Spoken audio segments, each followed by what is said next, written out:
2022년 6월 9일 목요일 전환광성교회 새벽기도회 시작하겠습니다. 찬송가 313장 찬양하겠습니다.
오늘 우리에게 주신 하나님의 말씀 신약성경 베드로후서 2장 1절부터 22절까지의 말씀입니다. 베드로후서 2장 1절부터 22절까지의 말씀.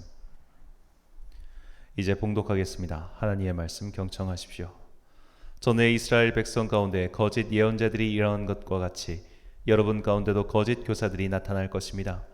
그들은 파멸로 몰고 갈 이단을 몰래 끌어들일 것입니다. 그래서 그들은 자기들을 값주고 사신 주님을 부인하고 자기들이 받을 파멸을 재촉할 것입니다. 많은 사람이 그들을 본받아서 방탕하게 될 것이니 그들 때문에 진리의 길이 비방을 받게 될 것입니다. 또 그들은 탐욕에 빠져 그럴듯한 말로 여러분의 호주머니를 털어갈 것입니다. 하나님께서는 이미 오래전에 그들에게 내리실 심판을 정해 놓으셨습니다. 파멸이 반드시 그들에게 닥치고 말 것입니다. 하나님께서는 죄를 지은 천사들을 아끼지 않으시고 지옥에 던져서 사슬로 묶어 심판 때까지 어두움 속에 있게 하셨습니다. 그는 또 옛 세계를 아까워하지 않으시고 경건하지 않는 자들의 세계를 홍수로 덮으셨습니다. 그때 그는 정의를 부르짖던 사람인 노아와 그 가족 7사람만을 살려주셨습니다. 그리고 소돔과 고모라 두 성을 잿더미로 만들어 멸망시키셔서 후세에 경건하지 않은 자들에게 본보기로 삼으셨습니다. 그러나 무법한 자들의 방탕한 행동 때문에 괴로움을 겪던 의로운 사람 롯은 구하여 내셨습니다. 그 의인은 그들 가운데서 살면서 보고 듣는 그들의 불의한 행실 때문에 날마다 그의 의로운 영혼의 고통을 느끼고 있었던 것입니다. 주님은 경건한 사람을 시련에서 건져내시고 불의한 사람은 벌하셔서 심판날까지 가두어 두실 줄을 아십니다. 특히 더러운 정욕에 빠져서 육체를 따라 사는 자들과 권위를 멸시하는 자들을 그렇게 하실 것입니다. 그들은 대담하고 거만해서 겁도 없이 하늘에 있는 영광스러운 존재들을 모욕합니다. 천사들은 그들보다 더 큰 힘과 능력을 가지고 있으면서도 주님 앞에서 그들을 비방하는 고발을 하지 아니합니다. 그러나 그들은 본래 잡혀서 죽을 목적으로 태어난 지각 없는 짐승들 같아서 알지도 못하는 일들을 비방합니다. 그러다가 그들은 짐승들이 멸망한 것 같이 멸망을 당할 것입니다. 그들은 자기들이 저지른 불의의 값으로 해를 당합니다. 그들은 대낮에 흥청대면서 먹고 마시는 것을 낙으로 생각합니다. 그들은 티와 흠투성이 인간들입니다. 그들은 여러분과 연회를 즐길 때에도 자기들의 속임수를 꾀하고 있습니다. 그들의 눈에는 가늠할 상대자들밖에 보이지 않습니다.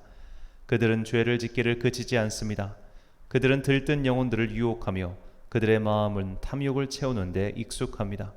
그들은 저주받은 자식들입니다. 그들은 바른 길을 버리고 그릇된 길로 갔습니다. 불의의 삭슬 사랑한 불의의 아들 발람의 길을 따라간 것입니다. 그러나 발람은 자기의 범죄에 대하여 책망을 들었습니다. 말 못하는 나귀가 사람의 소리로 말하여 이 예언자의 미친 행동을 막은 것입니다. 이 사람들은 물 없는 샘이요 폭풍에 밀려가는 안개입니다.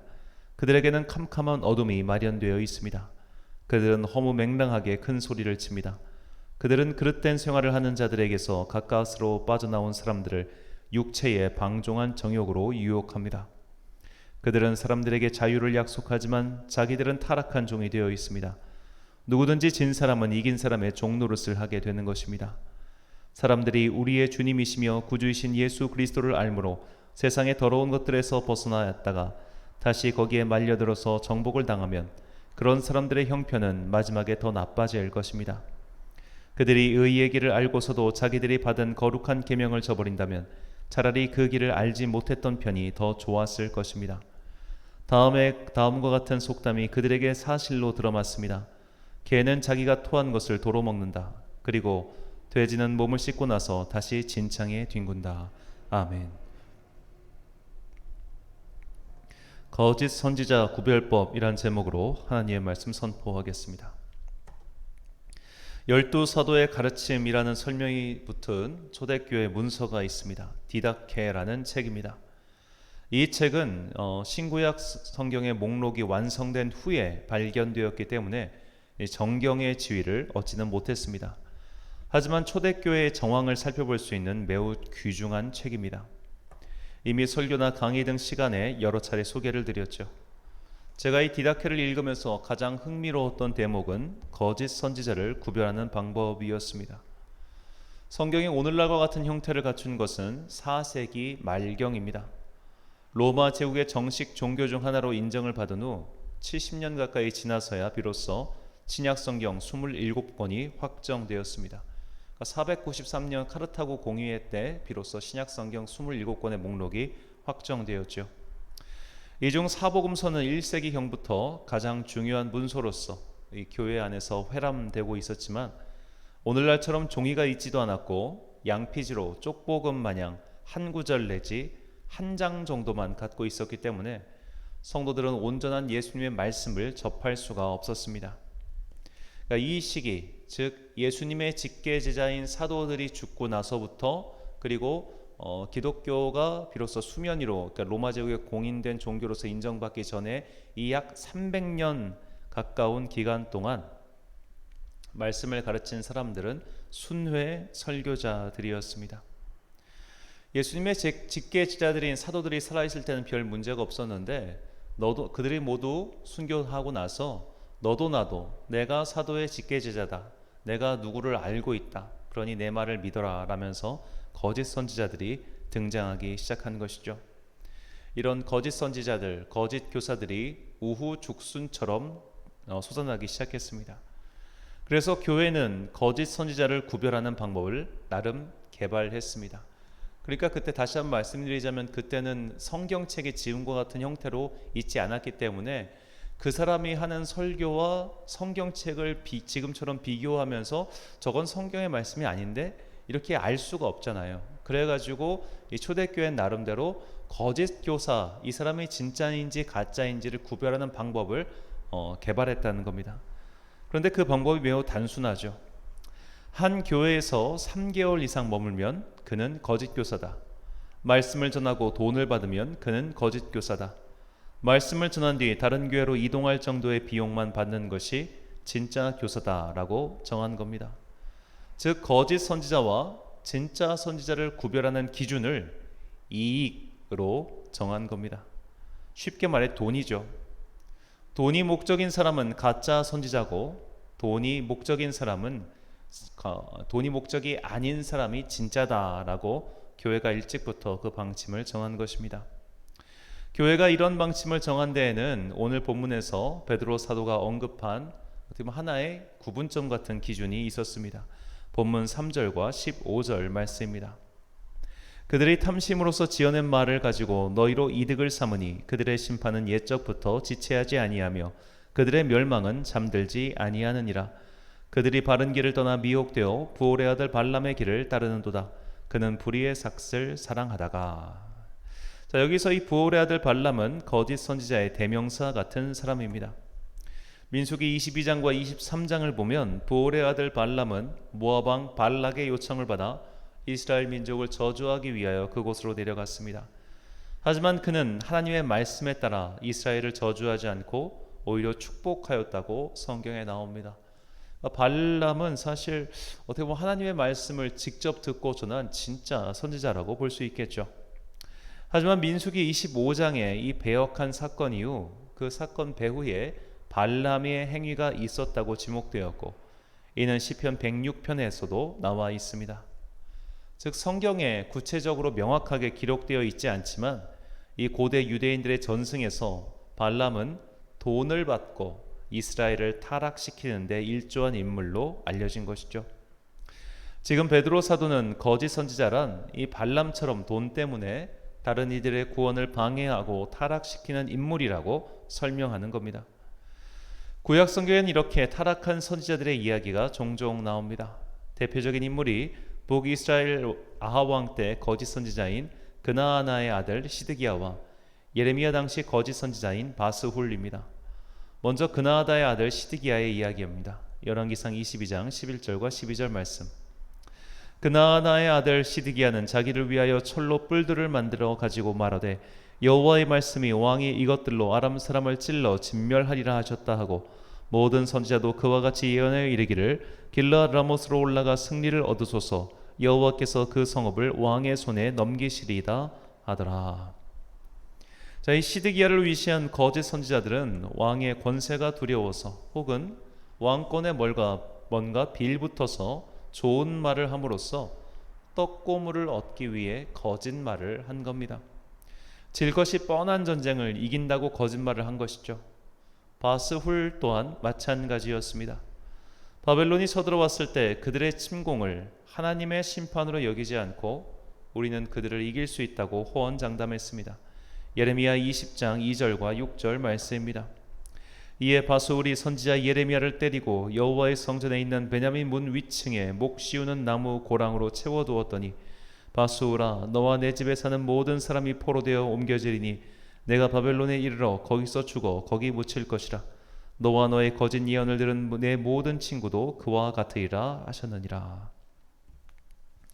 자, 이처럼 예로부터 거짓 선지자들은 하나님의 말씀을 선포하는 것이 아니라 자신에게 유리한 것을 말하고 그것이 마치 하나님의 말씀인 양 꾸며서 사람들을 호도하였습니다. 거짓 교사들은 고대로부터 지금까지 그 행동이 변한 것이 하나도 없습니다. 자, 오늘날 이런 거짓 교사와 아주 너나 명확한 이런 거짓 교사, 거짓 선지자들을 우리는 사이비라고 부르죠. 자, 이단과 사이비는 조금 다릅니다. 이단은 교리적으로 틀린 것을 지키는 사람들이죠. 그러나 교리의 해석은 시대와 상황에 따라 달라지는 경우도 있기 때문에 함부로 이단 시비를 걸어서도 안 되고 이단으로 결단 내리는 것은 지극히 신중해야 합니다. 그러니까 이제 특히 고대 교회 역사를 보면 분명 이단으로 선포되는데 오늘날 우리의 기준으로 볼 때는 이게 무슨 이단이야 라고 하는 분도 있어요. 대표적인 이단 중에 교회 가정한 이단 중에 성모 마리아의 어떻게 보면 성모 마리아를 가톨릭 교회는 하나님 어머니라고 부릅니다. 하나님의 어머니 마리아. 왜냐하면 삼위일체니까요. 그거를 부정한 사람이 있었는데 그를 이단으로 정죄를 해요. 그게 네스토리우스인데 오늘날 우리 기준으로 개신교회의 눈으로 봤을 때는 마리아가 어떻게 하나님의 어머니야? 그럼 말도 안 되지. 그거를 이미 수백 년 전에 먼저 말한 사람이었는데 이단으로 정죄되어 쫓겨났단 말이죠. 그렇기 때문에 우리가 이단의 시비를 걸을 때는 정말로 신중하게 할 필요가 있습니다. 자, 하지만 사이비는 그렇지 않습니다. 이단과 사이비는 사실 쉽게 구분이 가능한데, 이단은 교주가 없는데 사이비는 교주가 있다는 겁니다. 자, 우리가 알고 있는 대표적인 이단 중에 여호와의 증인이 있죠. 여호와의 증인은 19세기 미국에서 시작된 이단으로, 그들의 이단인 이유는 삼위일체를 부정하기 때문입니다. 또 제7일 안식일교 같은 경우도 교주가 없고, 그들은 과도한 종말론적 성경 해석과 이 부활의 주의를 인정하지 않고 유대교와 같이 토요일을 안식일로 정하여 지키기 때문에 이단으로 분류하죠. 이 제7일 안식일 교단에서 세운 대학이 삼육대학교이고, 삼육투유는 이들의 주요한 수입원이죠. 자, 이 제7일 안식일 교단도 미국에서 시작되었습니다. 자, 근데 이렇게 사이비는 되게 보기 편하죠. 안상홍, 장길자, 이만희, 문선명 이런 식으로 분명히 우리가 알고 있는 교주가 있다. 이건 그냥 사이비입니다. 그 사이비 교주들은 그런 교단을 이용해서 엄청난 부와 권력을 쌓고 있죠. 이제는 죽은 문선명 씨 같은 경우는 한국에 있는 어마어마한 재산뿐만 아니라 미국에도 총기 회사를 차릴 정도로 대단한 부자라고 합니다. 이렇게 거짓 선지자를 구별하는 것은 사실 어렵지 않습니다. 이 일로, 즉 그가 하는 일로 인해 과도한 이득을 취하고 있다면 그는 가짜입니다. 이것은 정통 교단에 속했느냐 그렇지 않느냐의 문제가 아닙니다. 아무리 정통 교단에 속해 있는 교회나 종교인이 있다 할지라도 그들이 자기 유익을 위하여 그런 일을 하고 있다면 그들은 거짓 교사들입니다. 이것을 정말로 냉정하게 본다면 교회든 개인이든 자기 몸짓을 키우고 영향력을 확대하기 위해 일을 한다면 그들은 모두 거짓 교사 집단이라고 볼 수 있는 것이죠. 우리는 로마서 14장 23절 하반절 말씀을 유념해서 들어야 합니다. 믿음을 따라 하지 아니하는 것은 다 죄니라. 아멘. 자, 그러므로 우리는 이 교회가 진짜인지 가짜인지 구별하는 것보다, 저 목사가 진짜인지 가짜인지 구별하기 위해 쌍심지를 켜는 것보다 내가 진짜인지 가짜인지부터 확인해야 합니다. 나는 하나님 나라와 그분의 정의와 공의를 위해 살고 있습니까? 나는 신앙을 이용해서 자기 만족을 꾀하고 자신의 유익을 위하여 살고 있는 사람은 아닙니까? 내가 만약 교회와 예수님을 이용하여 나의 심신의 만족을 목적으로 삼는다면 그는 가짜 성도요, 거짓 교사와 다를 바 없는 사람입니다. 설령 부족할지언정 하나님 나라를 위하여 살기 위해 노력하는 자가 진짜 성도요, 진실한 선지자입니다. 모든 성도는 선지자와 제사장의 사명을 받았습니다. 이것은 목사와 같은 종교인에게만 해당하는 윤리가 아닙니다. 그러므로 우리는 거짓 교사를 경계하라는 사도의 가르침을 내 안에 혹시라도 있을 수 있는 내 만족을 위한 신앙생활에 대한 경계의 말씀으로 받아들여야 합니다. 거짓된 길이 아닌 참된 길, 자기 만족을 위한 길이 아닌 하나님을 기쁘시게 하기 위해 사는 진짜 성도는 시편 기자의 다음과 같은 말씀을 삶의 지표로 삼아야 합니다. 시편 65편 4절 말씀입니다. 주께서 택하시고 가까이 오게 하사 주의 뜰에 살게 하신 사람은 복이 있나이다. 우리가 주의 집 곧 주의 성전의 아름다움으로 만족하리이다. 아멘.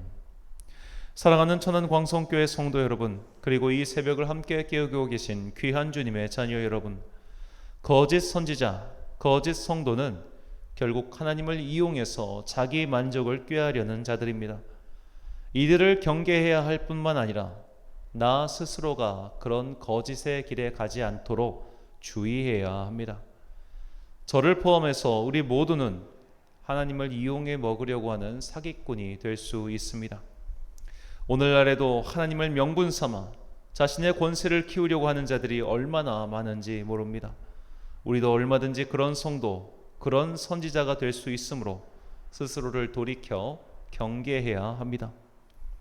이런 거짓의 길에 빠지지 않기 위해서는 찬양의 가사처럼 주님 한 분만으로 만족해 할 줄 알아야 합니다. 건강하지 않아도 좋고 돈이 없어도 좋고 외로워도 좋다. 나는 예수님을 믿기에 행복하고 예수님이 계시기에 만족한다라고 진심을 담아 고백할 수 있는 하나님 나라의 자녀가 되십시오. 그때 우리는 거짓된 길에 빠지지 않고 생명의 길을 오롯이 걸어가 마침내 하나님의 칭찬을 듣게 될 것입니다. 그 마지막 목표를 향하여 오늘도 정진하는 여러분과 제가 되시길 간절히 축원합니다. 기도하겠습니다. 사랑과 은혜가 충만하신 아버지 하나님, 오늘 이 하루 주님께서 선물로 우리에게 주시니 참으로 감사합니다. 우리 마음속에 혹여라도 주님을 위하여 주님을 믿지 않고 나를 위하여 주님을 믿는 척하며 내가 얻고 싶은 것을 얻어내고자 했던 그런 허망한 욕심이 있었다면 우리의 죄를 용서하시고 성령의 불로 그 그릇된 욕망을 모두 태워 주시옵소서. 오직 주님만을 사랑하기에 주님을 믿으며 하나님의 나라를 믿기에 하나님께서 가르쳐 주신 그 도를 따라 살아갈 수 있는 당신의 진실한 성도 되게 하여 주시옵소서. 저 거짓 교사, 저 거짓 목사, 저 거짓 교회라고 손가락질하기 앞서 나 스스로가 그런 거짓, 그런 가짜가 아닌지 항상 경계하여 돌아보게 하시고 나의 욕망이 나를 거짓의 길로 이끈다는 것을 스스로 경계하여 항상 주님 앞에서 발로 설 수 있는 당신의 거룩한 자녀들 되게 하여 주옵소서.